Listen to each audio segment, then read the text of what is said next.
आज हम 2023 में बनी मूवी पोलारॉइड के बारे में बात करेंगे। कहानी की शुरुआत में हम एक लड़की को देखते हैं जिसका नाम बारबरा है। वो कब्रिस्तान में अपनी माँ के जन्मदिन पर उनकी कब्र पर फूल चढ़ाने जाती है। फिर वो वहाँ बैठकर सैंडविच खाने लगती है। तभी बारबरा के पीछे से कोई आकर उसके कंधे पर हाथ रखता है।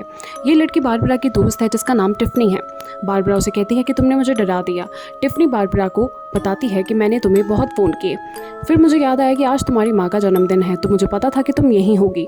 फिर टिफ़नी बारबरा को उसका होमवर्क देती है और साथ में एक पैकेट भी देती है। बारबरा टिफ़नी से पूछती है कि इस पैकेट में क्या है, तो वो उसे बताती है कि ये उसकी फ़ोटोग्राफी असाइनमेंट के लिए है। इतने में ही टिफ़नी को उसकी माँ का फ़ोन आता है और वो उसे जल्दी से घर आने को कहती है। फिर टिफ़नी को कुछ अजीब सी हवा का झोंका महसूस होता है। बारबरा उससे पूछती है कि क्या हुआ, तो वो जवाब देती है कि मुझे बहुत अजीब महसूस हुआ। तो बारबरा उसका मजाक उड़ाने लगती है और हंसने लगती है। फिर टिफ़नी उसे बाय बोलकर वहाँ से चली जाती है। फिर बारबरा उस पैकेट को खोलती है। उसमें से एक कैमरा निकलता है और असाइनमेंट लिखा होता है जिसमें लिखा था कि 24 घंटे तक तुम जो भी करोगी उसका फ़ोटो लेना होगा। फिर बारबरा अपनी माँ की कब्र की फ़ोटो लेती है और कैमरा में से फ़ोटो बाहर आ जाती है। अब बारबरा को भी वही अजीब सी हवा महसूस होती है, तो उसने अपने कैमरे से एक फ़ोटो लिया। जब उसने फ़ोटो देखा तो उस फ़ोटो में काले कपड़े पहने एक औरत दिखाई देती है। असल में देखने पर वहाँ कोई नहीं था। वो फिर से फ़ोटो लेती है। इस बार वो औरत बारबरा की तरफ ही खड़ी थी। वो दोबारा फिर से फ़ोटो लेती है तो वो औरत इस बार बारबरा के बहुत नज़दीक आ चुकी थी।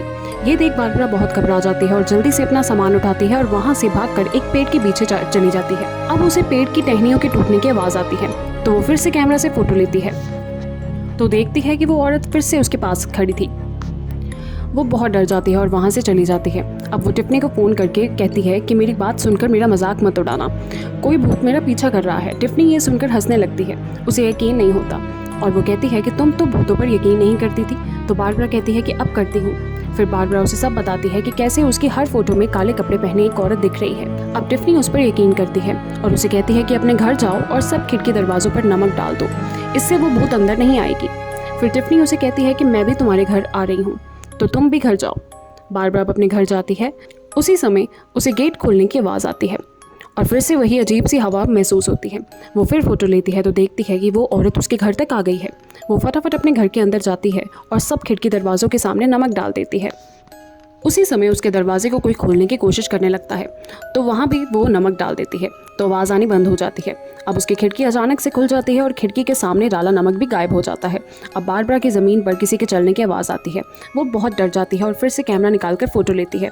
पर फ़ोटो में उसे कुछ दिखाई नहीं देता, पर कुछ देर बाद उसे फ़ोटो दिखाई देती है, पर इसमें वो औरत नहीं थी। अब उसे पीछे से किसी के चलने की आवाज़ आती है। बारबरा कैमरा को अपनी तरफ करके खुद की फ़ोटो लेने लगती है, पर इसके बाद उसकी सिर्फ चीखें ही सुनाई देती है। अगले सीन में टिफ़नी बारबरा के घर आती है, पर उसे वहाँ कोई नहीं दिखता।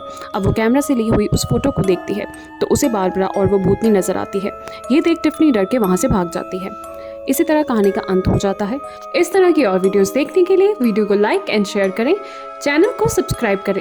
इससे आपको कोई फ़र्क नहीं पड़ेगा पर हमें बहुत फ़र्क पड़ेगा। बेल आइकन दबाना ना भूलें।